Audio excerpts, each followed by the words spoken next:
Radha Madhava Kunja Bihari Jaya Radha Madhava Kunja Bihari Jaya Radha Madhava Kunja Bihari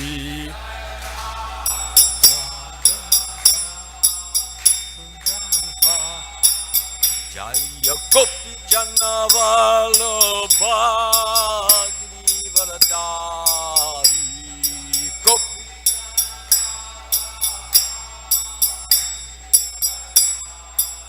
Jaya Gopi Janavalabha Girivaradari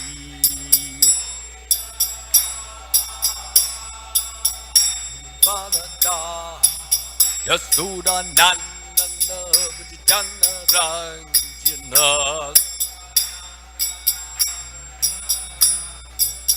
Yasuda Nandana Vijana Ranjana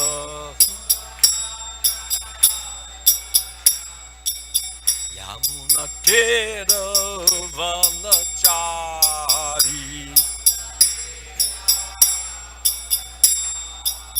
Yamuna Tera Vanachari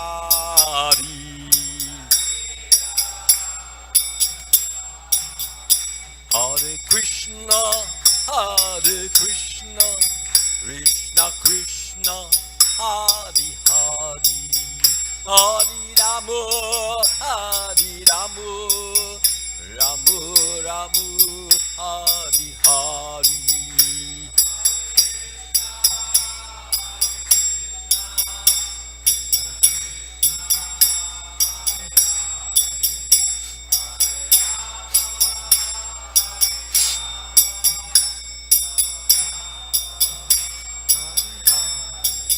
Jaya Prabhupada Jaya Prabhupada Jaya Prabhupada Jaya Prabhupada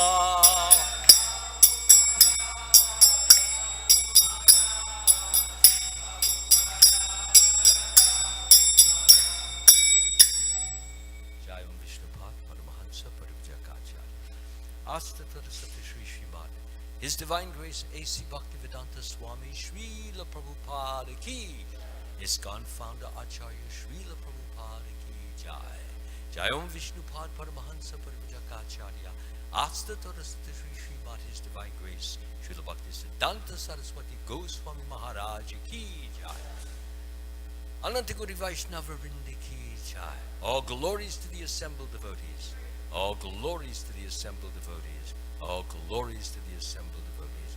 All glories to Sri Guru and Gauranga.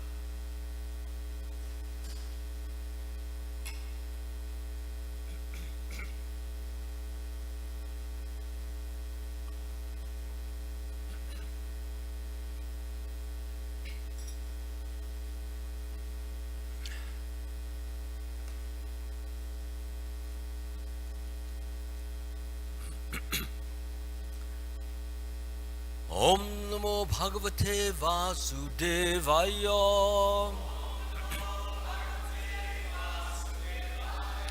Om Namo Bhagavate Vasudevaya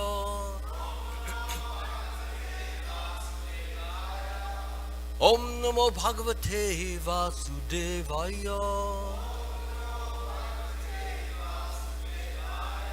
Reading from the Srimad Bhagavatam, Canto 10, Chapter 13, text number 52. Anima Adyai Mahima Bhi Aja Adyabi Vibhuti Bhi Chatu Vimsati Bhi Tatvai Parita Mahatadbi. That again. Mahat Adibi.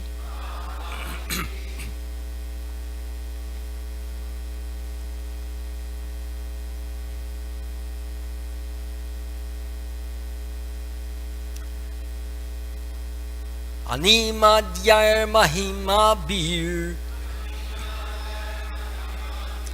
Ajadya Bir Vibhuti Bi Chaturvim Shati Bistatvai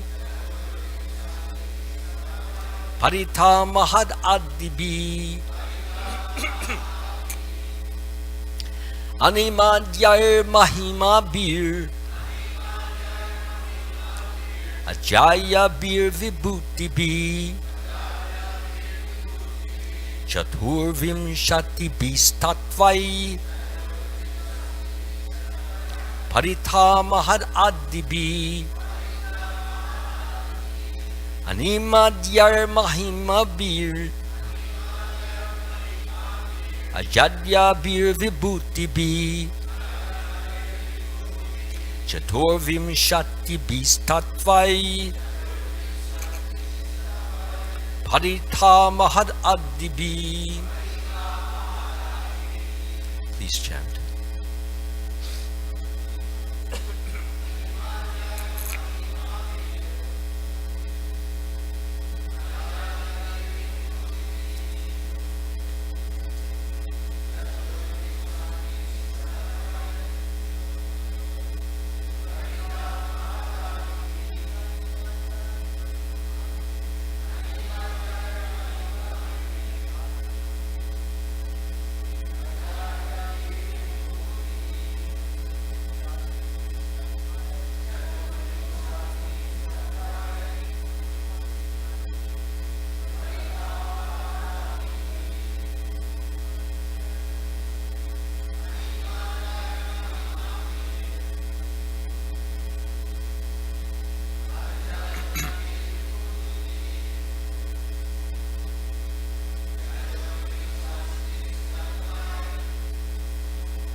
Madhyar Mahima Bir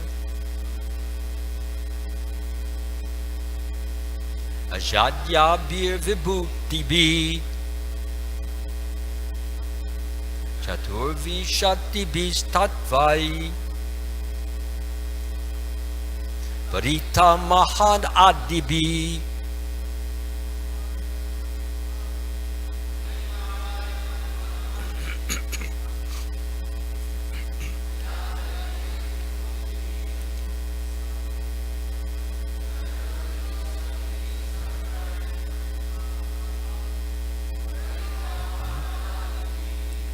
Vaishnavis, please.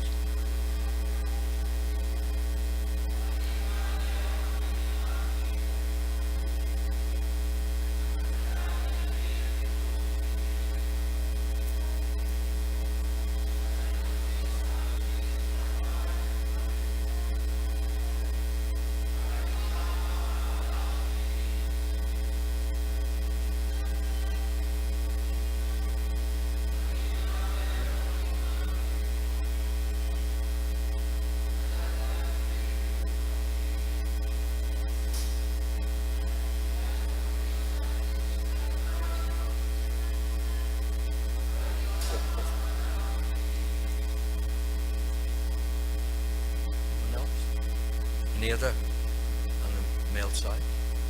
No? Okay.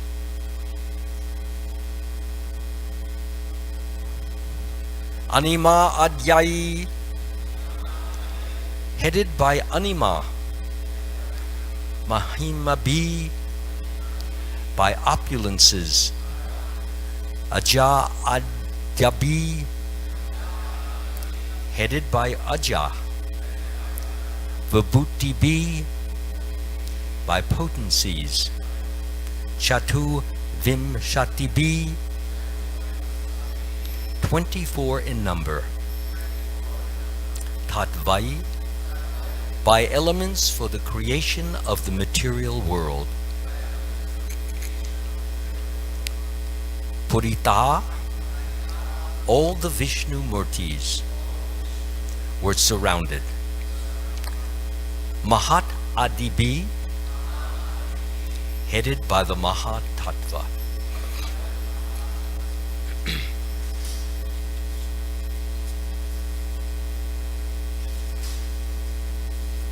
Translation and purport by His Divine Grace, Srila Prabhupada Ki.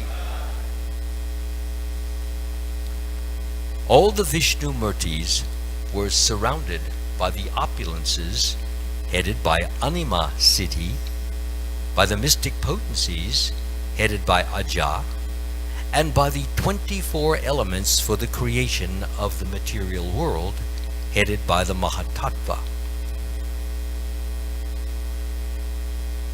Purport. In this verse, the word Mahima-bhi means Aishvarya, or opulence. The Supreme Personality of Godhead can do whatever He likes. That is His Aishvarya, His opulence. No one can command Him, but He can command everyone. Sad Aishvarya Purnam. The Lord is full in 6 opulences. The Yoga Siddhis, the perfections of yoga, such as the ability to become smaller than the smallest, Anima Siddhi, or bigger than the biggest, Mahima Siddhi, are present in Lord Vishnu. Sad Aishvaryai Purno Yahiha Bhagavan, from the Chaitanya Charitamrita Adi Lila 1:3. The word Aja means Maya, or mystic power. Everything mysterious is in full existence in Vishnu.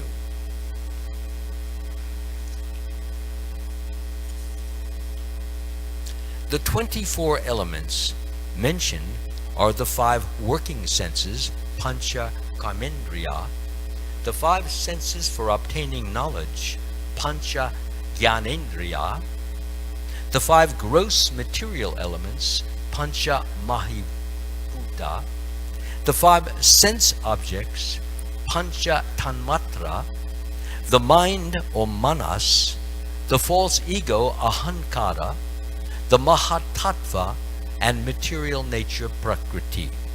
All 24 of these elements are employed for the manifestation of the material world. The Mahatattva is divided into different subtle categories, but originally it is called the Mahatattva. Om Ajnana Timirandasya Gananjana Shalanaya Chakshur Unmilitam Yena Tasmai Shri Guruve Namaha. I was born in the darkness of ignorance, and my spiritual master opened my eyes with the torchlight of knowledge. I offer my humble obeisances at His lotus feet. So before commenting on the translation and purport, there are a few items mentioned here in the purport which I would like to just go over, especially for the sake of some of our newer persons and maybe even some of our persons who've been here for some time, because we may not know the meanings of some of these words. So I'd like to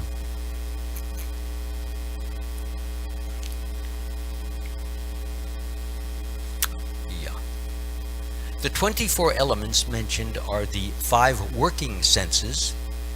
That's the eyes, the ears, the nose, the tongue, and the skin. The 5 senses for obtaining knowledge, Pancha Jnanendriya, which is the 2 arms, the 2 legs, the mouth, the reproductive organs, and the excretory organs. The 5 gross material elements. Who would like to tell the 5 gross material elements? Yeah, go ahead. Yeah, and what else? Nothing else? Yes, that's fine. The 5 gross material elements, earth, water, fire, air, and ether. The 5 sense objects, that's Pancha Tanmatra. Anybody would like to volunteer for that? 5 sense objects, like seeing and hearing I can't hear you. Yes. The mind, or manas, which has three functions: thinking, feeling, and what's the third one? Willing. Yes. The false ego, ahankara. And what does ahankara mean? Raise your hand. What is false ego? Anyone here?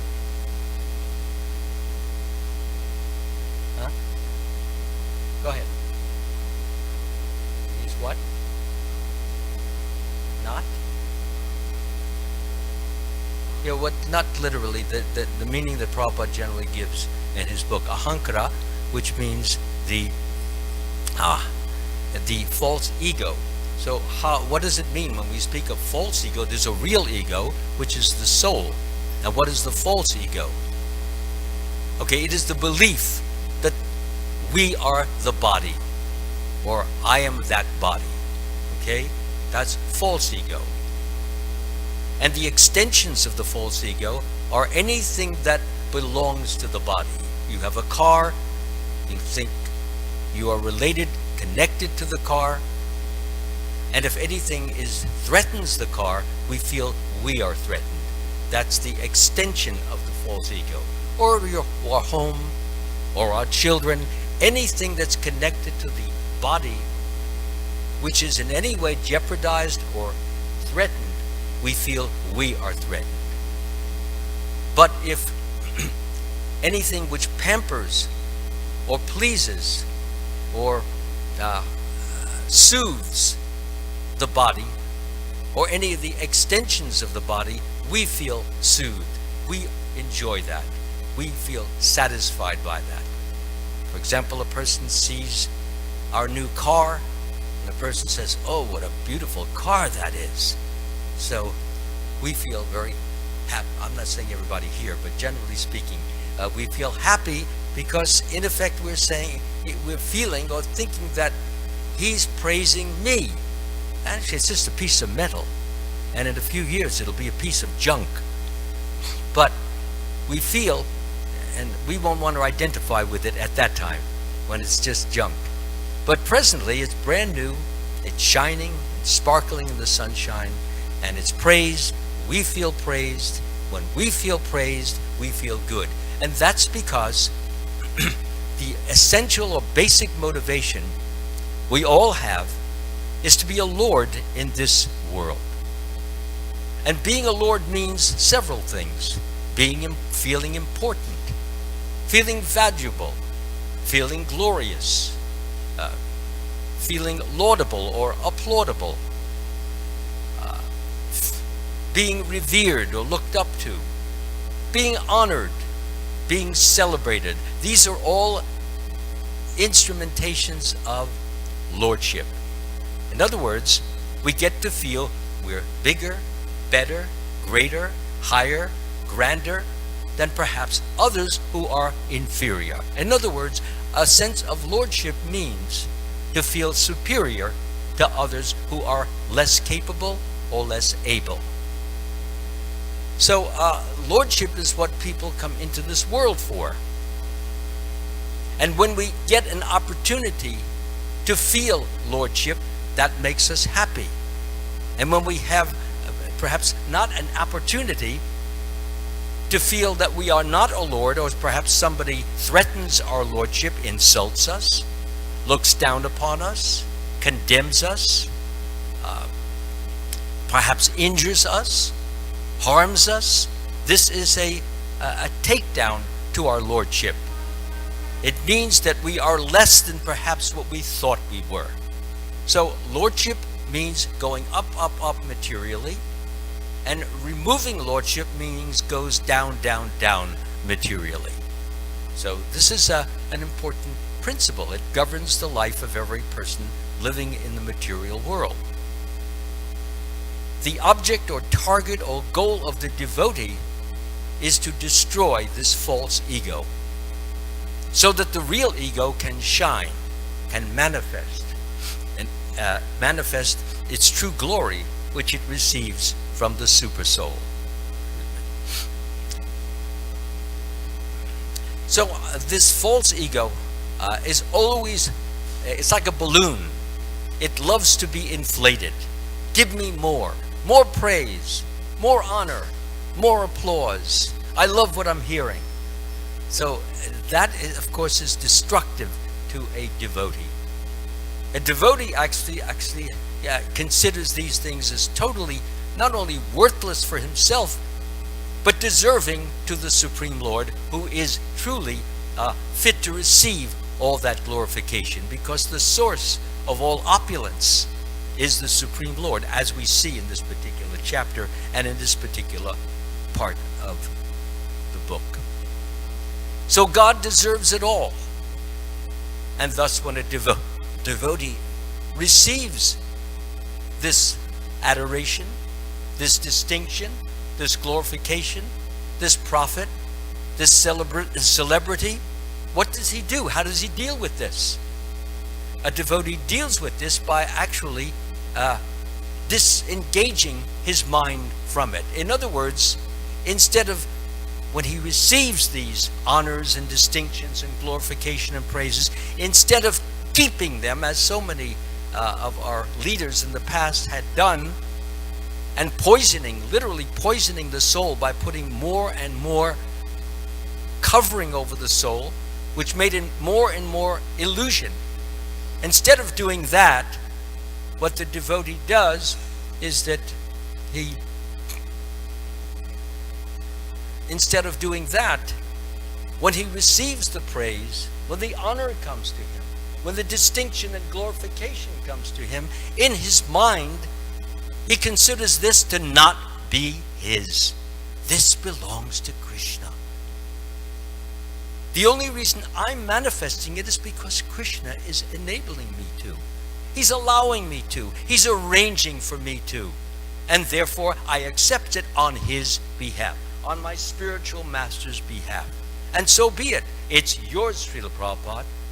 And Srila Prabhupada, being so humble, will accept it from me and then give it on to Krishna, who is the source of all opulence. As Krishna says, I am the source of all spiritual and material worlds. Everything emanates from me. The wise who perfectly know this engage in my devotional service and worship me with all their heart. So, as it says, Krishna is the source of all of these. A devotee may say, I am nothing except to Krishna, except what you make me.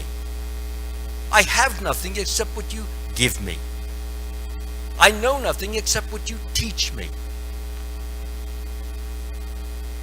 I want nothing except pure love of your lotus feet. For then I will have everything and even more. So the devotee ascribes all this opulence, all this good, all this glorification. Krishna, that is yours. And when we do that, and it must be done firmly, because we love the idea of holding on to it, because it gives us that sense of lordship. I'm great, I'm big, I'm wonderful, I'm this. But for the devotee, no. We want to develop pure love of Krishna. How can I develop love for Krishna if I am in competition with Krishna? If I'm keeping what belongs to his? I remember at my talk that I had, was at Alachua, and I had finished the class and I'd spoken on the same things that I'm speaking of now. And so one of the devotees, he raised his hand and he said, well, I can appreciate what you're saying, but can't we keep just a little bit? So I responded by saying, do you want to steal from Krishna just a little bit? Is there any value in stealing from your father, from your source, from your provider? Does that make sense? Would you steal from your father? Would you steal from your mother? Of course you wouldn't. So why do you want to steal and keep it? Because you want to keep the false ego and you want to feel, quote, good about yourself. That's not really good. Interpretation means bad about yourself, but you don't know this because you're in Maya. And when we come out of Maya, we realize all those things belong to Krishna. And while they are good, they're useful, they're beneficial, but to Krishna. I note in the Catholic tradition that their philosophy is a little bit different. they just generally hate the material world. Everything is bad. When I read that, I think, no, everything isn't bad.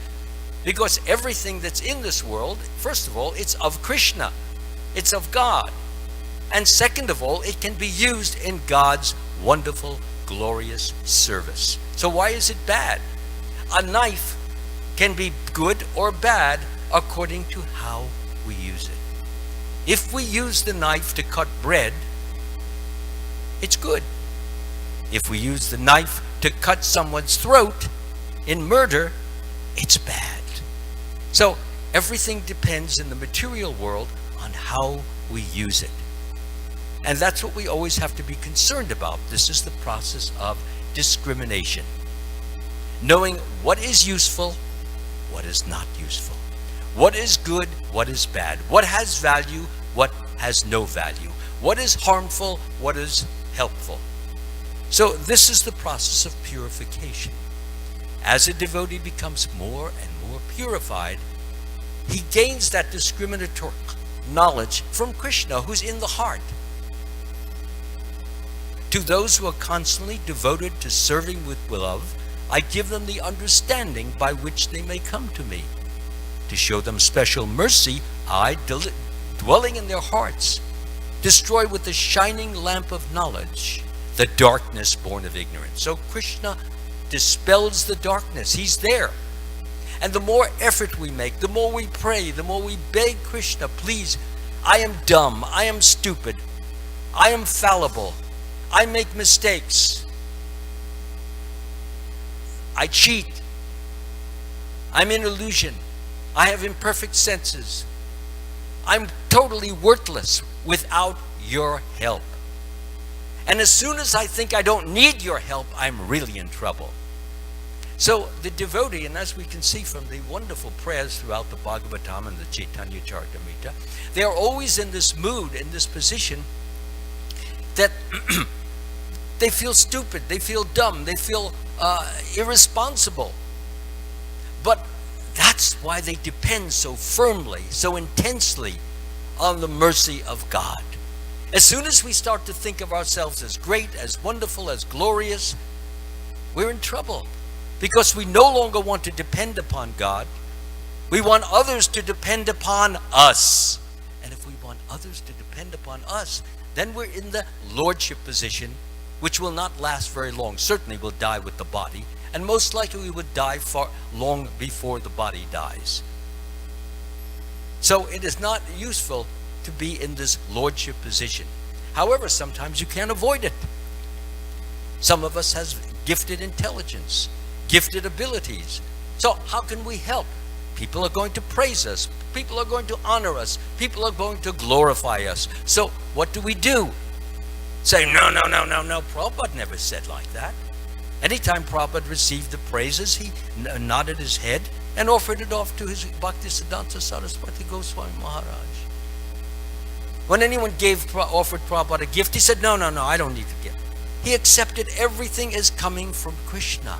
And then he used that, of course, if it was favorable or beneficial, and then he would use it in whatever way he could to serve the Supreme Lord. If a person would offer him $10,000, he wouldn't say, no, I don't need the money. He would accept it and then go ahead and use it to print books or build temples. So this is a good use of the material world. And this is the glory, this is the wonder, this is the greatness of our philosophy, that everything essentially can be used in Krishna's service. The only question is, are we really using it in Krishna's service? So now we come to this particular verse. An amazing thing has happened. Lord Brahma, who attempted to mystify Krishna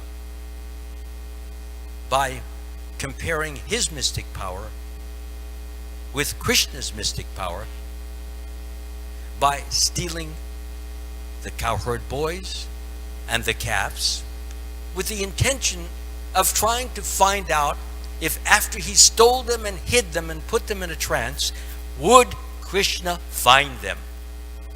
well, if Krishna would find them, then he would feel that Krishna's mystic power is equal to Brahma's mystic power.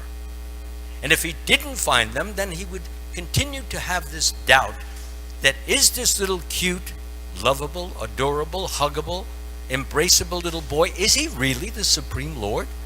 I mean, he looks so fragile. He looks so small. He looks so tiny. He's only 5 or 6 years old. Is he really? He's under Yoga Maya at this time. Brahma normally knows who Krishna is. But under Yoga Maya, he's under illusion. And he begins to think things which are not true. That's the nature of being an illusion. You think things that are not true, but think they are true. So therefore Brahma would get to see, if Krishna found the boys and calves, then his mystic power was certainly equal to mine and perhaps even greater. And if not, then just an ordinary boy. So what happened is, as we can see, Krishna mystified Brahma. He bewildered Brahma. He put him into this Yoga Maya, this illusion. And Brahma, after he came back after 1 year of his, 1 second of his time, 1 year of our time, he came back after he went to Brahmaloka and back. And he went and he looked for the calves and the boys. And he saw them resting in the cave, and then he came out to the riverside and he saw them there. They were playing. He couldn't figure it out. How could they be here and there at the same time? I won't go into the details there, except to say that he became more and more confused. So if that wasn't enough, Krishna then turned all of these himself, who was all these cowherd boys, was Krishna. He had turned himself into that earlier, into all those boys. Complete lookalikes. So what happened is that he manifested who he really was. All those cowherd boys, all those calves became Vishnu forms. Now Brahma was even more bewildered, more mystified, more disturbed. He was on the verge of a mental collapse. I mean, what's going on here? And not only that, but all the different, as it's mentioned in the verse, all the opulences, beauty, wealth, strength, knowledge, fame, renunciation, were in a manifest form that Krishna had created. And also the different potencies, the mystic powers, anima, lagima, mahima, prapti, all of these mystic powers took on a manifest human-like form. And not only that, but then there are the elements, the earth and water and fire and ether, and they took on a manifest form. And the mind, intelligence, false ego, they took on a manifest form. All of them were doing what? They were having a Maha Kirtan. Really rip-roaring. They were clapping, they were singing, they were dancing. It was an incredible, amazing sight, and that was just about had it. Brahma couldn't deal with this any further. Krishna, seeing this, decided that he would give Brahma a break from this manifestation of Yoga Maya. So what he did is he withdrew the Yoga Maya potency and gradually allowed Brahma to come back to his normal, ordinary understanding of who Krishna is. See, when he was in a Yoga Maya, he was wondering, he's like a person in the mode of passion. Is he equal to me or not? Am I equal to him or not? This is not Brahma. If you go through all the prayers of Brahma in the past, throughout the Bhagavatam, he's humble, he's surrendered, he's sacrificial, he's pleading, he looks up to Krishna, he venerates Krishna, he glorifies Krishna, he loves Krishna. He doesn't test his power against Krishna. So here we have this situation where Brahma then returns to his normal, peaceful, loving, kind self. And we will see, especially in the next chapter, where Brahma begins to utter the most wonderful, amazing, beautiful prayers of bhakti, in which he considers himself so small, so insignificant, so worthless compared to Krishna. And he apologizes. He regrets what he has done, namely trying to test his master. Student doesn't test the master tests the student. That's the way it works in school. So, the important point is that Brahma slowly but surely comes back to his true and real consciousness, which is the consciousness of love of God. He's a pure devotee of the Lord. And as a pure devotee of the Lord, first of all, he bows down, he puts his four heads at Krishna's feet. Tears are flowing down his cheeks. He has deep affection for Krishna. He wants to be forgiven. He begs for forgiveness.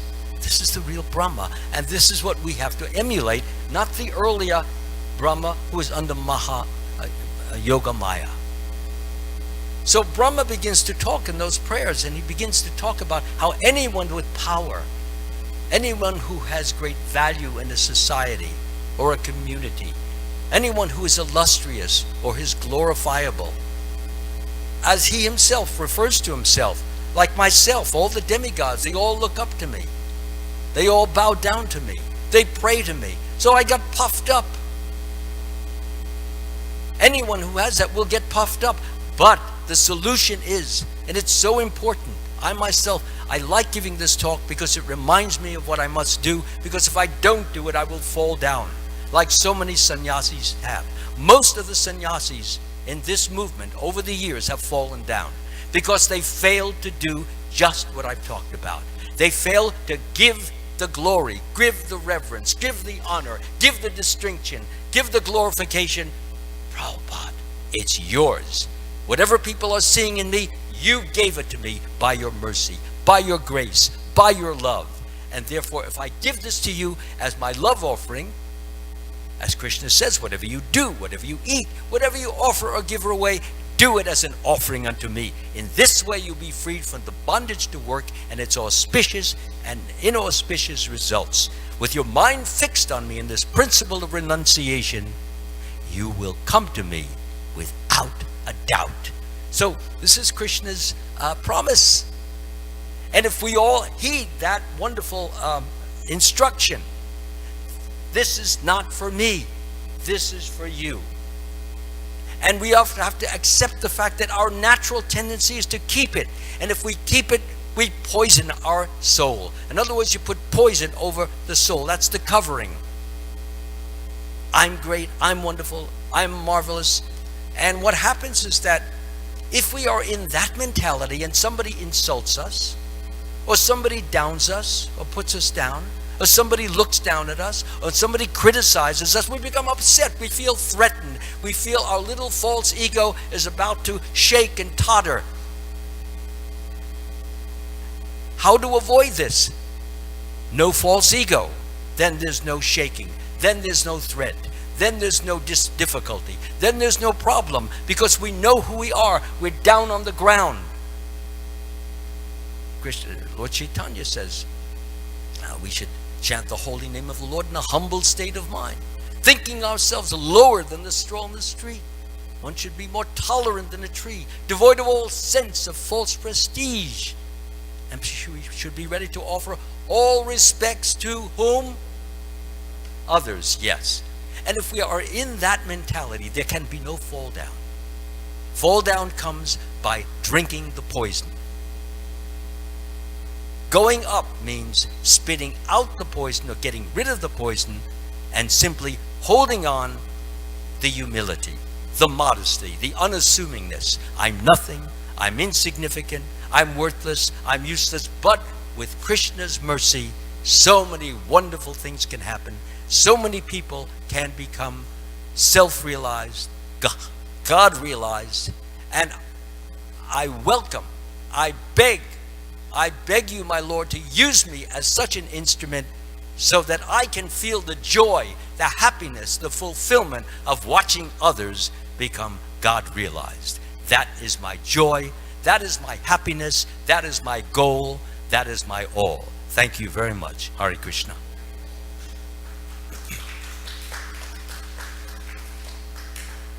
Are there any questions or comments? Yes, Prabhuji?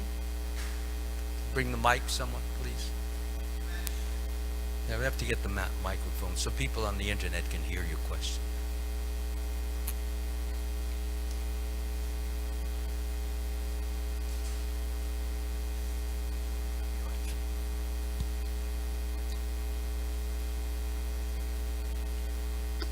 Thank you for your class, Maharaj.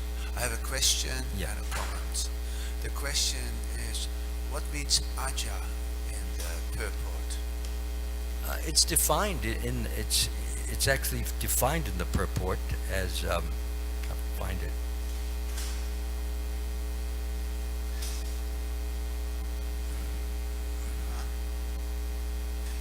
The word aja means Maya in this, or mystic power. That's how it's defined there. The comment was, you mentioned that a student shouldn't, how do you phrase it, about his teacher. Could you talk a Question. little louder, please? A Yeah. student shouldn't question his teacher. But before... No, I didn't say didn't question Krishna. That was not what I said. What did you mention? What did Yeah, you say? I said that the point is that should not test the teacher. Yeah, but shouldn't test his teacher. Yeah, but yeah. question he's supposed to. Yeah. Just try to learn the Yeah, truth yeah. by approaching a spiritual master. Inquire from him submissively. Go ahead. It's, one time I heard Prabhupada in a lecture saying that ideally aspiring students, disciples should travel with a guru for a year, then the guru can test the disciple and the disciple can test the guru. But once you take an initiation, there are no more. Yeah, so I would like to clarify that point. When Srila Prabhupada says the disciple should test the guru, it means he should observe the guru. That's what it means. Not he should do something like Brahma did, where he take something from the guru and see if the guru can find it. So that's the idea. Look, watch the guru. Watch how he speaks. Watch how he acts. As Arjuna says, what are the symptoms of a person whose consciousness is steeped in transcendence? How does he walk? How does he talk? How does he sit? How does he do? So Krishna says, when a man gives up all varieties of sense gratification, which come from mental concoction, and when his mind thus purified finds complete satisfaction in the self alone, then he is said to be in pure transcendental consciousness. So Srila Prabhupada, as you know, was the perfect example of this. There was never a moment that he didn't want to hear about Krishna, talk about Krishna, think about Krishna, night and day, 7/24, 24/7, it was Krishna. And if you wanted to talk about Maya, leave, please. I don't want to hear this. He wants to hear about Krishna. Okay. So thank you for your question, for your point, Prabhu. Any other questions? No? Yeah, please pass the microphone to whoever wants. Mataji? Yes.